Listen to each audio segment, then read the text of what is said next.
2 or 3 days and nights went by. I reckon I might say they swam by, they slid along so quiet and smooth and lovely.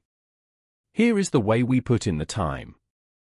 It was a monstrous big river down there, sometimes 1.5 miles wide. We run nights, and laid up and hid daytimes. Soon as night was most gone we stopped navigating and tied up, nearly always in the dead water under a towhead, and then cut young cottonwoods and willows, and hid the raft with them. Then we set out the lines. Next we slid into the river and had a swim, so as to freshen up and cool off. Then we sat down on the sandy bottom where the water was about knee-deep, and watched the daylight come. Not a sound anywhere, perfectly still, just like the whole world was asleep, only sometimes the bullfrogs cluttering, maybe. The first thing to see, looking away over the water, was a kind of dull line. That was the woods on t'other side. You couldn't make nothing else out. Then a pale place in the sky, then more paleness spreading around, then the river softened up a way off, and warn't black any more, but grey. You could see little dark spots drifting along ever so far away, trading scows, and such things, and long black streaks, rafts. Sometimes you could hear a sweep squeaking, or jumbled up voices, it was so still. And sounds come so far, and by you could see a streak on the water, which you know by the look of the streak that there's a snag there in a swift current which breaks on it and makes that streak look that way, and you see the mist curl up off of the water, and the east reddens up, and the river, and you make out a log cabin in the edge of the woods, away on the bank on t'other side of the river, being a woodyard, likely, and piled by them cheat so you can throw a dog through it anywheres. Then the nice breeze springs up, and comes fanning you from over there, so cool and fresh and sweet to smell on account of the woods and the flowers, but sometimes not that way, because they've left dead fish laying around, gars and such, and they do get pretty rank. And next you've got the full day, and everything smiling in the sun, and the songbirds just going it. A little smoke couldn't be noticed now, so we would take some fish off of the lines and cook up a hot breakfast.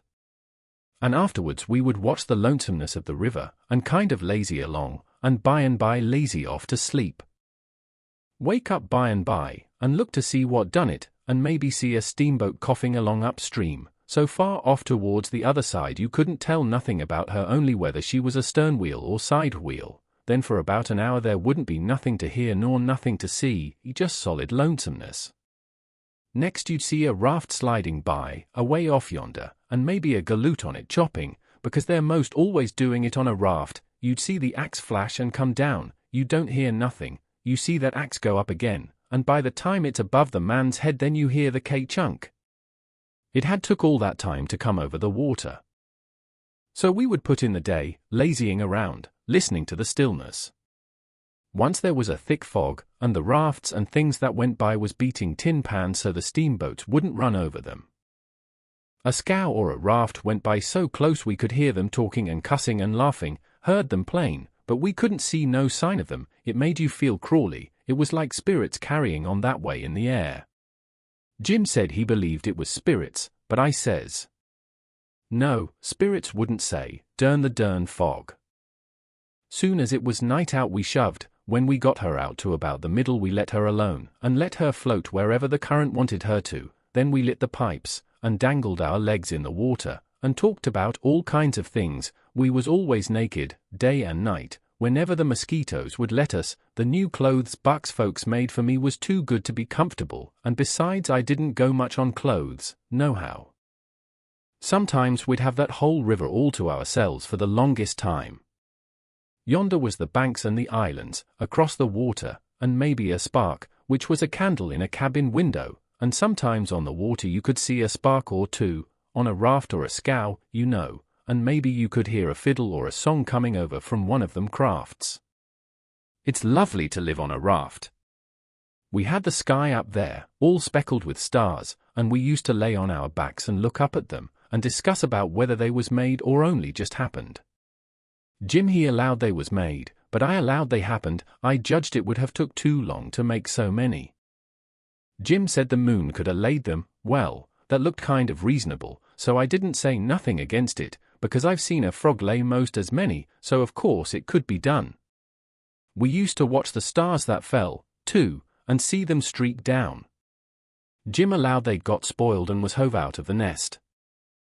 Once or twice of a night we would see a steamboat slipping along in the dark, and now and then she would belch a whole world of sparks up out of her chimblies, and they would rain down in the river and look awful pretty. Then she would turn a corner and her lights would wink out and her powwow shut off and leave the river still again, and by her waves would get to us, a long time after she was gone, and joggle the raft a bit, and after that you wouldn't hear nothing, for you couldn't tell how long, except maybe frogs or something. After midnight the people on shore went to bed, and then for 2 or 3 hours the shores was black, no more sparks in the cabin windows. These sparks was our clock. The first one that showed again meant morning was coming, so we hunted a place to hide and tie up right away. One morning about daybreak I found a canoe and crossed over a chute to the main shore. It was only 200 yards, and paddled about a mile up a creek amongst the cypress woods, to see if I couldn't get some berries. Just as I was passing a place where a kind of a cowpath crossed the creek, here comes a couple of men tearing up the path as tight as they could foot it. I thought I was a goner, for whenever anybody was after anybody I judged it was me, or maybe Jim. I was about to dig out from there in a hurry, but they was pretty close to me then, and sung out and begged me to save their lives, said they hadn't been doing nothing, and was being chased for it, said there was men and dogs a-coming. They wanted to jump right in, but I says, "Don't you do it. I don't hear the dogs and horses yet. You've got time to crowd through the brush and get up the creek a little ways, then you take to the water and wade down to me and get in. That'll throw the dogs off the scent." They done it, and soon as they was aboard I lit out for our towhead, and in about 5 or 10 minutes we heard the dogs and the men away off, shouting. We heard them come along towards the creek, but couldn't see them. They seemed to stop and fool around a while. Then, as we got further and further away all the time, we couldn't hardly hear them at all. By the time we had left a mile of woods behind us and struck the river, everything was quiet, and we paddled over to the towhead and hid in the cottonwoods and was safe. One of these fellows was about 70 or upwards, and had a bald head and very grey whiskers. He had an old battered-up slouch hat on, and a greasy blue woolen shirt, and ragged old blue jeans breeches stuffed into his boot tops, and home-knit galluses. No, he only had one. He had an old long-tailed blue jeans coat with slick brass buttons flung over his arm, and both of them had big, fat, ratter-looking carpet bags. The other fellow was about 30, and dressed about as ornery. After breakfast we all laid off and talked, and the first thing that come out was that these chaps didn't know one another. "What got you into trouble?" says the bald head to t'other chap. "Well, I'd been selling an article to take the tartar off the teeth, and it does take it off, too, and generally the enamel along with it, but I stayed about 1 night longer than I ought to, and was just in the act of sliding out when I ran across you on the trail this side of town, and you told me they were coming, and begged me to help you to get off. So I told you I was expecting trouble myself, and would scatter out with you. That's the whole yarn. What's yourn?" "Well, I'd been running a little temperance revival thar, 'bout a week, and was the pet of the women folks, big and little, for I was marking it mighty warm for the rummies, I tell you, and tarkeen as much as $5 or $6 a night, 10 cents a head, children and niggers free, and business growing all the time, when somehow or another a little report got around last night that I had a way of putting in my time with a private jug on the sly. A nigger rousted me out this morning, and told me the people was getherins on the quiet with their dogs and horses, and they'd be along pretty soon and give me about half an hour's start, and then run me down if they could, and if they got me they'd tar and feather me and ride me on a rail, sure. I didn't wait for no breakfast, I warn't hungry." "Old man," said the young one, "I reckon we might double-team it together. What do you think?" "I ain't undisposed." "What's your line, mainly?" "Job printer by trade, do a little in patent medicines, theatre actor, tragedy, you know, take a turn to mesmerism and phrenology when there's a chance, teach singing geography school for a change, sling a lecture sometimes. Oh, I do lots of things, most anything that comes handy, so it ain't work." "What's your lay?" "I've done considerable in the doctoring way in my time. Laying on o' hands is my best holt, for cancer and paralysis, and sich things, and I can tell a fortune pretty good when I've got somebody along to find out the facts for me. Preachin's my line, too, and working camp meetings, and missionarian around. Nobody never said anything for a while, then the young man hove a sigh and says, "Alas! What are you alas-ined about," says the bald head. "To think I should have lived to be leading such a life, and be degraded down into such company." And he begun to wipe the corner of his eye with a rag. "Durn your skin, ain't the company good enough for you," says the bald head, pretty pert and uppish. "Yes, it is good enough for me, it's as good as I deserve, for who fetched me so low when I was so high? I did myself. I don't blame you, gentlemen, far from it, I don't blame anybody. I deserve it all.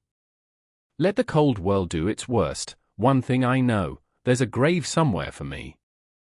The world may go on just as it's always done, and take everything from me, loved ones, property, everything, but it can't take that. Some day I'll lie down in it and forget it all, and my poor broken heart will be at rest." He went on wiping. "Drot your poor broken heart," says the bald head, "what are you heaving your poor broken heart at us fr? We hain't done nothing." "No, I know you haven't. I ain't blaming you, gentlemen. I brought myself down, yes, I did it myself.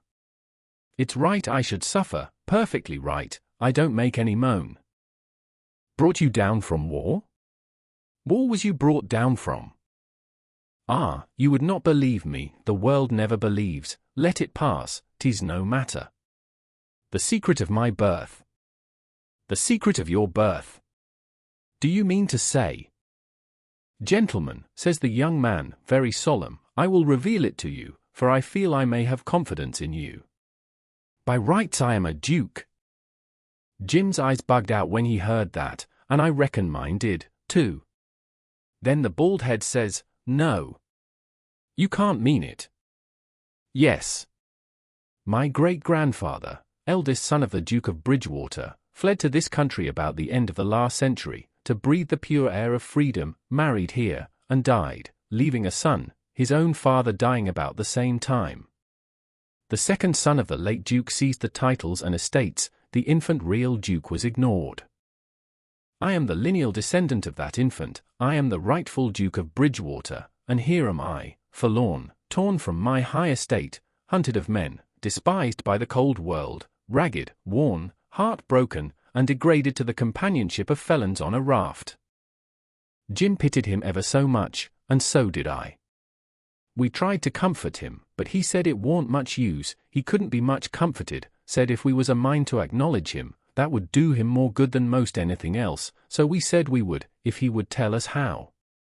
He said we ought to bow when we spoke to him, and say your grace, or my lord, or your lordship, and he wouldn't mind it if we called him plain or a Bridgewater, which, he said, was a title anyway, and not a name, and one of us ought to wait on him at dinner, and do any little thing for him he wanted done.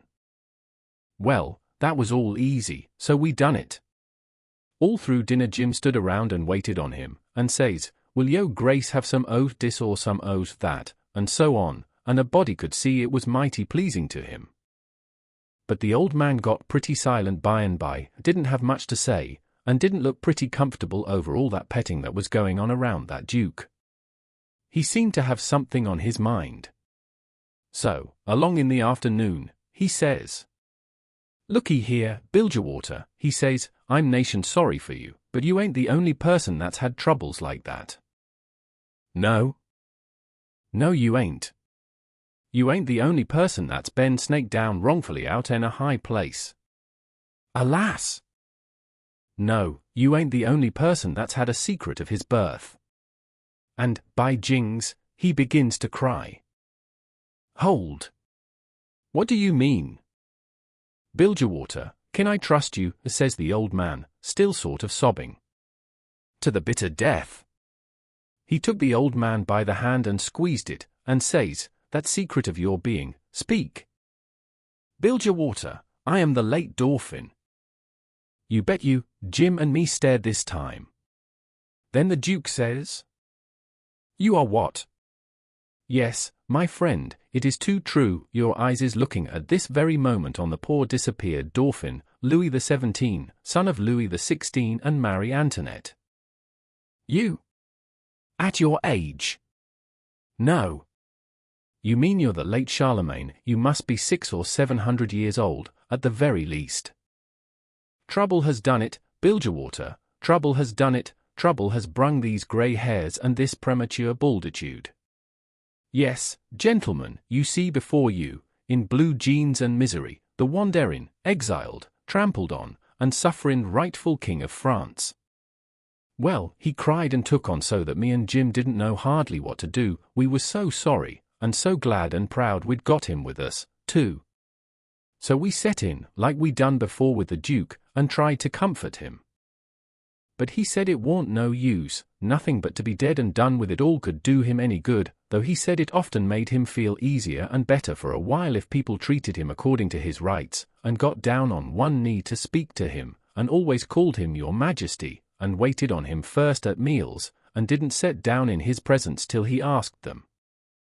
So Jim and me set to majestying him, and doing this and that and t'other for him, and standing up till he told us we might set down. This done him heaps of good, and so he got cheerful and comfortable.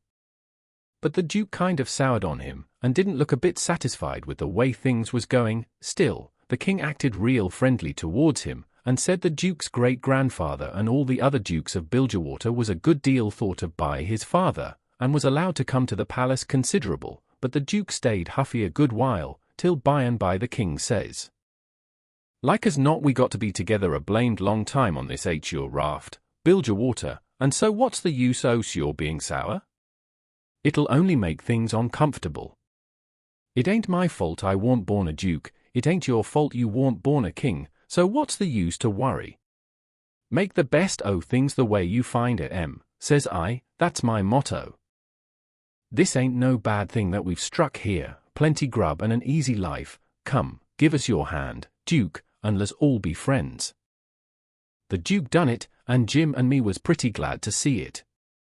It took away all the uncomfortableness and we felt mighty good over it, because it would have been a miserable business to have any unfriendliness on the raft, for what you want, above all things, on a raft, is for everybody to be satisfied, and feel right and kind towards the others. It didn't take me long to make up my mind that these liars warn't no kings nor dukes at all, but just low-down humbugs and frauds. But I never said nothing, never let on, kept it to myself. It's the best way, then you don't have no quarrels, and don't get into no trouble. If they wanted us to call them kings and dukes, I hadn't no objections, long as it would keep peace in the family, and it warn't no use to tell Jim, so I didn't tell him. If I never learnt nothing else out of Pap, I learnt that the best way to get along with his kind of people is to let them have their own way.